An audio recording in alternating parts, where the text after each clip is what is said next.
ચાલુ થયો છે, આ ભાવ ચાલુ થયો છે, ત્યારે દ્રવ્યની અંદર પાછા ઉતરવાની વાત નથી. હા, નથી ઉતરવાની વાત. અને એટલે જ છેલ્લે ભાવ ચૈત્યવંદન બતાવ્યું છે, ભાવ પૂજા છેલ્લે જ બતાડી છે. અને ભાવ પૂજાની અંદર આવનારા જે સૂત્રો છે, હરિભદ્ર સુરેશ્વરજી મહારાજે લલિત વિસ્તરાની અંદર દ્રવ્ય પૂજાની કોઈ વાત જ નથી કરી. કયા પાણીથી પ્રક્ષાલ કરવો, કઈ ધૂપ ચલાવી, કયું કેસર વાપરવું, એની કોઈ વાત લલિત વિસ્તરાની અંદર હરિભદ્ર સુરેશ્વરજી મહારાજ અડ્યા જ નથી. જાણે કે હરિભદ્ર સુરેશ્વરજી મહારાજના મગજની અંદર એક વાત હશે કે દ્રવ્ય કેવા વાપરવા એ સંસારના જીવોને ખબર હતી છે, અને માટે એનું કોઈ મારે સ્પર્શ જ નથી કરવો.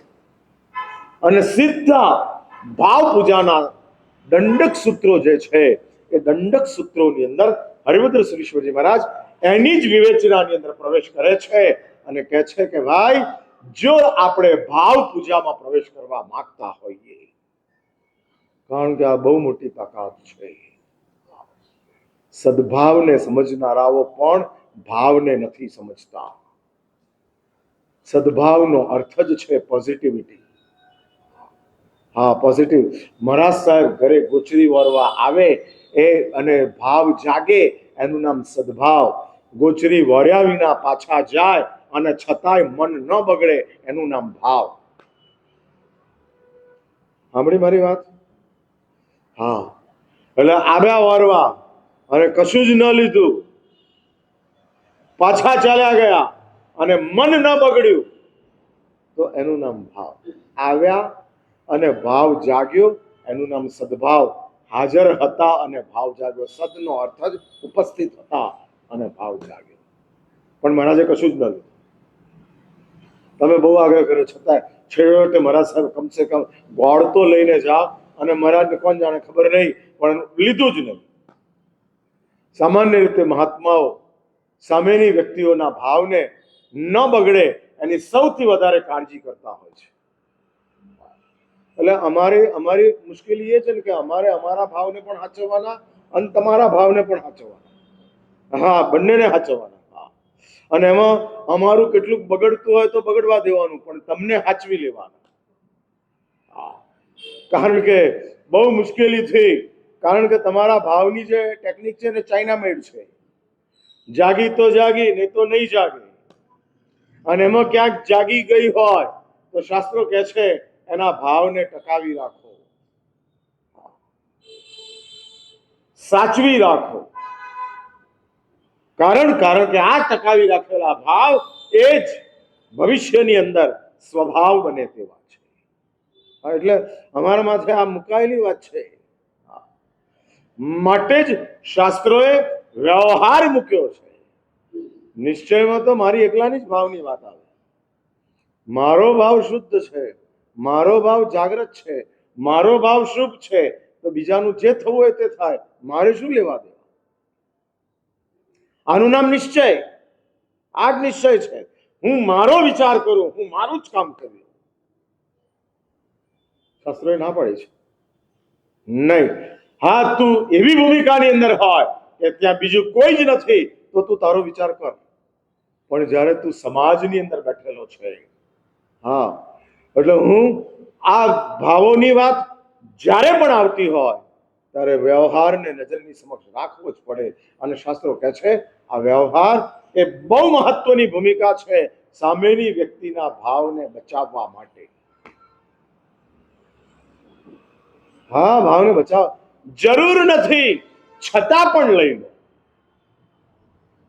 કારણ કે સામેની વ્યક્તિનો ભાવ બચી જાય તેવો છે, સચવાઈ જાય તેવો છે, અને સાચવી લો. અને સચવાઈ જવાના કારણે બહુ મોટી એક ક્રાંતિ સામેની વ્યક્તિના અંતરાત્માની અંદર પ્રગટ થાય તેવું છે. અને એમાં જરાક તૂટ્યું ન થયું. માટે જ શાસ્ત્રોએ દુર્લભ બોધી ભૂમિકાને અટકાવવા માટે વ્યવહારને સ્થાપિત કર્યો છે. જરૂરી છે. હા, અને જે ઉપરની કક્ષાની અંદર છે એની પાસે તો સ્વયંભૂ એવી સમજ છે કે જેના કારણે પોતાનો ભાવ ન બગડે એની સાવધાની એની પાસે હોય છે. હા, એટલે એવી કેટલીક વાર બનતું હોય છે. અને માટે શાસ્ત્રો કહે છે કે આ ભાવની જે ભૂમિકા છે અને ભાવની ભૂમિકાની અંદર ઉત્તમમાં ઉત્તમ આલંબન જો કોઈ હોય તો તે પરમાત્મા છે. આપણા ભાવને સાચવી રાખવા માટેનું ઉત્તમમાં ઉત્તમ આલંબન જો કોઈ હોય તો તે પરમાત્મા છે. હા, ગુરુ માટે આપણા ભાવ બગડે, જેવી રીતે ગુરુના ભાવ પોતાના આશ્રિતો માટે બગડે. હા, અને આશ્રિતો માટે ભાવ બગડતા જાય. સેમ વે અને માટે જ શાસ્ત્રો કહે છે કે આ સંસારની અંદર સર્વોત્તમ તત્વ જે છે કે જે તારા ભાવને બચાવી શકે તેમ છે એ માત્ર પરમાત્મા છે. અને એટલે જ આ દંડક સૂત્રો જે મુકાયા છે એ મુકાયેલા સૂત્રો માત્ર ચૈત્ય વંદનમાં મુકાયા છે, ગુરુ વંદનમાં નથી. એટલે જે ચૈત્ય વંદનના સૂત્રો છે એ ગુરુવંદનના સૂત્રોની અંદર ક્યાંય આવતા નથી, ક્યાંય નથી આવતા. કારણ કે આપણા ભાવનું આલંબન અને સર્વોત્તમ ભાવ છે તો સામે આલંબન તરીકે સર્વોત્તમ ગોઠવાયેલા છે. અને સર્વોત્તમ ગોઠવાયેલા હોવાના કારણે તેમના માટેનો આપણો આ ભાવ જાગૃત કરવાનો છે. અને માટે નમુત્થુનમ સૂત્રની અંદર હરિભદ્ર સુરીશ્વરજી મહારાજ પરમાત્માની વિશેષતાઓને પ્રગટ કરતા જાય છે. અને એની અંદર જે પુરુષોત્તમાનમ પદ છે, જેમાં પહેલી વિશેષતાની વાતો મેં કેટલીક કરી દીધી, હવે હું એને છોડું છું. અને નમુત્થુનમ સૂત્રને આ પુરુષોત્તમાનમ પદની અંદર બીજી જે વિશેષતા છે કે જેમાં હરિભદ્ર સુરીશ્વરજી મહારાજ કહે છે પ્રભુનો પરમાત્માનો આત્મા અકાલમ એતે પરાર્થ શ્રીનો આ પહેલી વિશેષતા. અને આ જ વિશેષતા પરાર્થ અકાલ છે. જ્યારથી ચૈતન્ય હતું ત્યારથી પરાર્થ છે, ત્યારથી.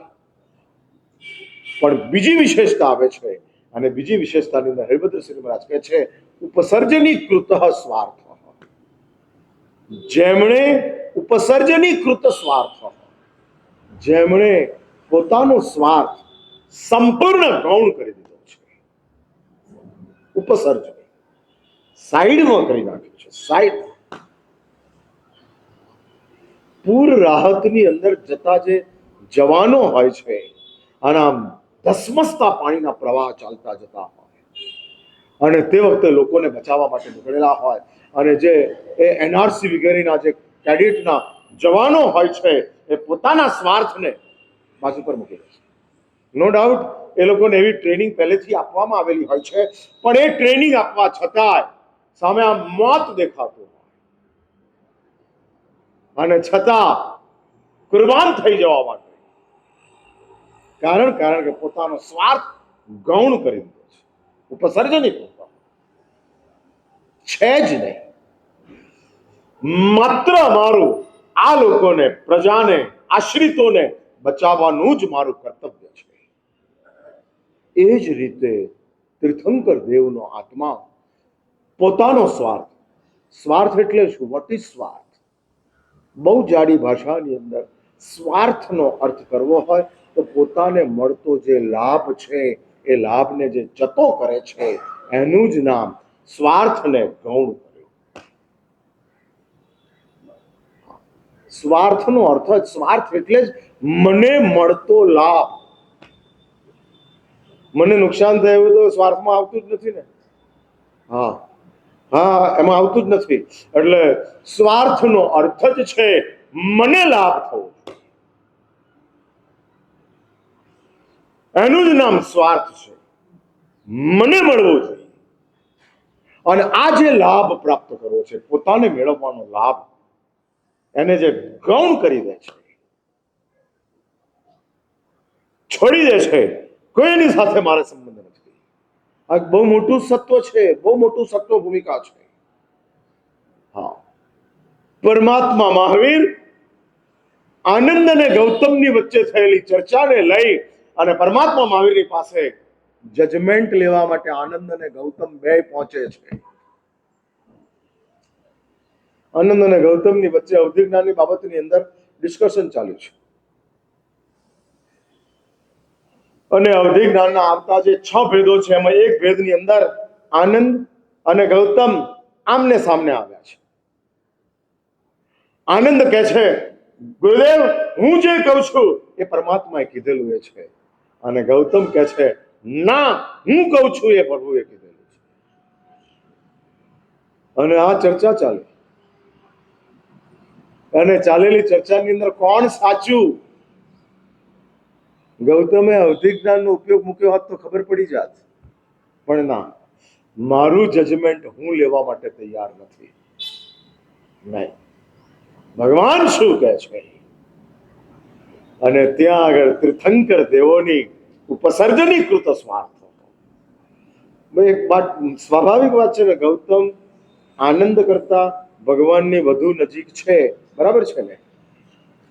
સ્વાભાવિક વાત છે ને, મારા કરતા તમારી પત્ની તમારી વધુ નજીક છે, એમાં કઈ ખોટું ખરું નથી. સ્વાભાવિક ભૂમિકા છે. હા, સ્વાભાવિક ભૂમિકા, બહુ સીધી વાત છે.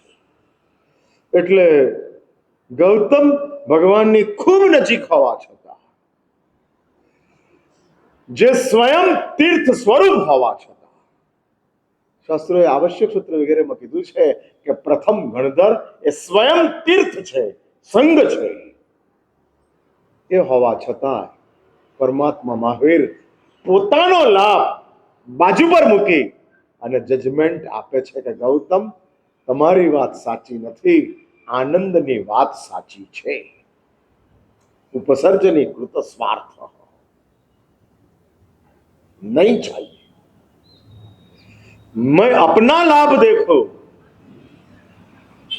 ચાન્સીસ હતા જેમ જમાલી આડો ફાટ્યા એમ ગૌતમે ભગવાનની સામે થઈ શકે. છદમસ્ત છે, ભગવાન વિતરાગ છે, ગૌતમ થોડા વિતરાગ છે. મહાજ્ઞાની હોવા છતાં જ્યાં સુધી 5મા નંબરનું જ્ઞાન નથી આવ્યું ત્યાં સુધી ગૌતમ મહા અજ્ઞાની જ છે. હા, 4 જ્ઞાનને જૈન શાસ્ત્રકારોએ ડ્રોપ ઓફ ધ ઓશન કીધેલું છે. જ્ઞાનના મહાસાગરની અંદર એક બુંદ જેટલું જ્ઞાન એ 4 જ્ઞાન છે. એક બુંદ જેટલું જ્ઞાન. એટલે જ્ઞાન હોવા છતાં અજ્ઞાન વધારે છે.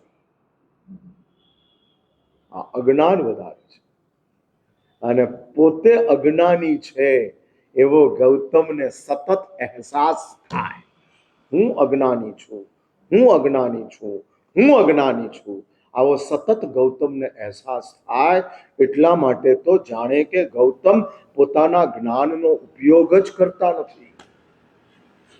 સમજાય છે મારી વાત? હા હા, ઘણા એવા પુણ્યવાન ઉદાર દાતાઓ હોય છે કે જે લોકોને યશ મેળવવો જ નથી, એ લોકો એમ જ કહેતા હોય છે કે મારે દાન જાહેર કરવું જ નથી.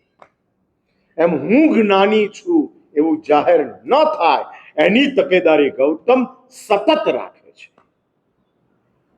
આ સતત રાખે છે. એનાથી સૌથી ઉલટું જમાલી છે કે હું અજ્ઞાની છું એ જાહેર ન થાય એની સંપૂર્ણ સાવધાની જમાલી રાખે છે. એટલે આ ગૌતમ કે જે પોતાના અજ્ઞાનને સમજી રાખવા માટે ક્યારેય જ્ઞાનનો ઉપયોગ મૂકતા નથી. ગૌતમના આખા જીવનમાં પરમાત્મા મહાવીરની સાથે ગૌતમ 30 વર્ષ રહ્યા અને 30 વર્ષ રહેવામાં ક્યાંય ઇન્દ્રભૂતિ ગૌતમે અવધિ જ્ઞાનનો ઉપયોગ મૂક્યો એવું ક્યાંય ઉલ્લેખમાં આવતું નથી. નેવર. હા, લીધું જ નથી. હા, નથી, વાપરવાની વાત જ નથી. અને એ ઇન્દ્રભૂતિ ગૌતમ, એ પરમાત્મા આ ઇન્દ્રભૂતિ ગૌતમને સ્પષ્ટ કહી દે છે. કારણ કે પ્રભુ જાણતા હતા કે મારો લાભ ભલે હોય પણ એમાં ગૌતમને ગેરલાભ છે. સ્વાર્થની અંદર પોતાનો લાભ જોવાય અને ઉપસર્જનીકૃત સ્વાર્થ, જેણે પોતાનો સ્વાર્થ છોડી દીધો છે. હા, અને સ્વાર્થનો પરિત્યાગ કર્યો છે. પોતે પોતાને લાભ થાય. મોટે ભાગે આ સંસારની અંદર માટે જ શાસ્ત્રોએ સંસારના 5 સ્વરૂપ બતાડ્યા છે. સંસાર કેવો, અને ત્યાં શાસ્ત્રો પહેલી વાત કરે છે સંસાર દુઃખમય. આ પહેલું એક સ્વરૂપ. હું એની બહુ ચર્ચા કરતો નથી, આગળ નીકળું છું. સંસાર દુઃખમય છે. પરમાત્મા મહાવીર આચાર્ય સૂત્રના પહેલા જ સૂત્રની અંદર કહે છે, અટેલ હોય સમગ્ર લોક આર્ત છે. દુનિયા જેને દુખી કહે છે એ તો દુખી છે જ, પણ દુનિયા જેને સુખી કહે છે એ દુખી છે, એ પરમાત્મા કહે છે. અને માટે આ સંસાર દુઃખમય છે, સંપૂર્ણ દુઃખમય. ક્યાંક તમને સુખનો અનુભવ થતો હોય તો સમજવાનું કે સંસાર કોમામાં છે, માટે સુખનો અનુભવ થાય છે. અને એમાં પુણ્યનું ક્લોરોફોર્મ આપણને મળ્યું છે, માટે આપણે દુઃખના અનુભવમાંથી મુક્ત થઈ અને સુખની અંદર પ્રવેશ કર્યો છે. પહેલું સ્વરૂપ સંસારનું દુઃખમય છે. પછી બીજું સ્વરૂપ સંસારનું કે છે સંસાર પાપમય છે. દુઃખ હોય તો પાપ હોવાનું જ, હોવાનું જ. આધ્યાત્મિક જગતની અંદર કોઈ પણ ચીજ રેડીમેડ નથી, આપણા સેલ્ફ મેડ જ હોય છે, આપણે જ બનાવેલી હોય છે. એટલે દુઃખો આપણે જ તૈયાર કર્યા છે. એટલે તમે સમજ્યા, દુઃખી થવાનું પ્લાનિંગ આપણું જ છે. આપણા દુઃખો એને આપણે જ તૈયાર કર્યા છે. આપણું પોતાનું જ પ્લાનિંગ છે કે મારે દુઃખી થવું છે. સાંભળો છો ને મારી વાત? એટલે બરાબર સાવધાનીથી સાંભળો છો ને, અંદર ઉતરે છે ને. એટલે આપણે પોતે જ આપણા દુઃખનું પ્લાનિંગ કરીએ છીએ.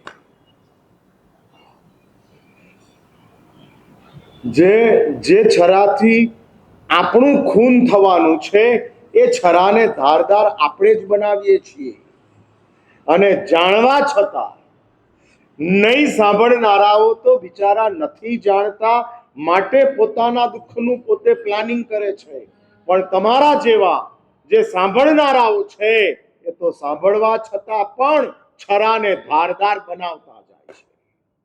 એટલે સાચું બોલો, વધુ દયાપાત્ર કોણ, આવનારા કે નહીં આવનારા? અહીં આવનારા વધુ દયાપાત્ર કે અહીં નહીં આવનારા વધુ દયાપાત્ર? હા, કોણ? આવનારા. એટલે મારે કોની વધારે દયા ખાવાની, નહીં આવનારની કે આવનારની?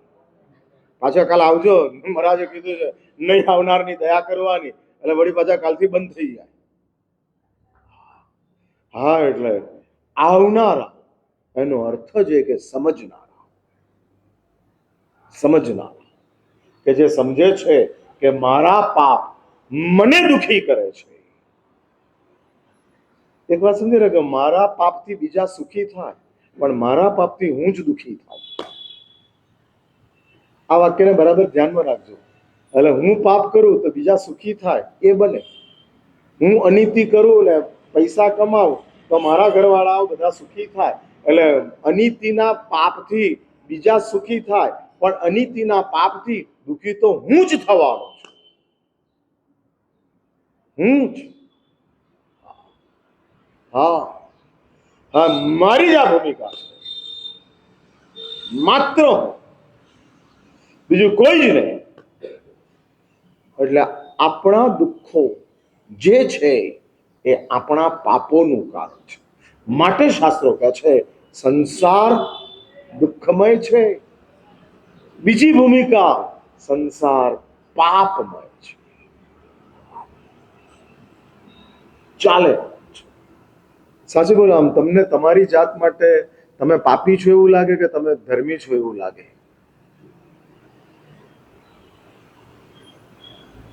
શું લાગે? તો સાંભળ્યું હતું ને કે આનંદ પોતાની જાતને પાપી માનતા હતા અને મહારાજા શ્રેયને કીધેલું કે હું પાપી છું, માટે કાળા કલરના મહેલમાં રહું છું.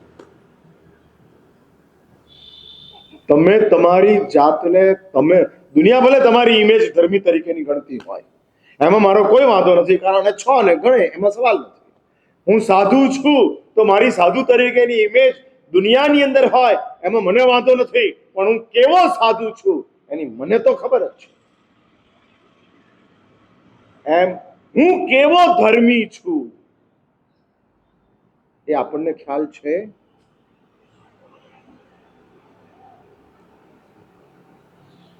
કોકના પાપની કે કોકની કુટેવની નિંદા કરતી વખતે આપણી જીભની ઉપર પેપરવેટ આવતું હોય તો સમજવું કે આપણે આપણી જાતને પાપી માની છે. ફરીથી આ વાક્ય રિપીટ કરું છું અને વાત પૂરી કરું છું. કોકની કુટેવો માટે આપણે જ્યારે ક્રિટિસાઇઝ કરતા હોઈએ, એને ઠપકો આપતા હોઈએ, અને જેમ મોટા થતા જાઓ છો તેમ જીભ મોટી થતી જાય છે. દિલ નાનું થાય છે, જીભ મોટી થાય છે.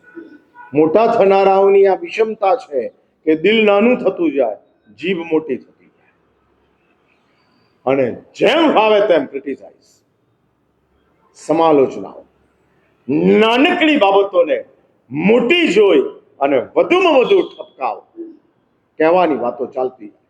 એટલે બીજાની નિંદા કરતી વખતે જો આપણી જીભની ઉપર પેપરવેટ આવતું હોય તો સમજવું કે આપણે આપણી જાતને પાપી માનીએ છીએ અને આપણે બેફામ. એટલે જ શાસ્ત્રો કહે છે આ સંસાર પાપમય છે. હવે આ પાપમય છે તો સંસાર શું છે? કાલે વળી પાછો મળું છું, વાતને ચલાવજો. આજે અહીંયા નુકસાન.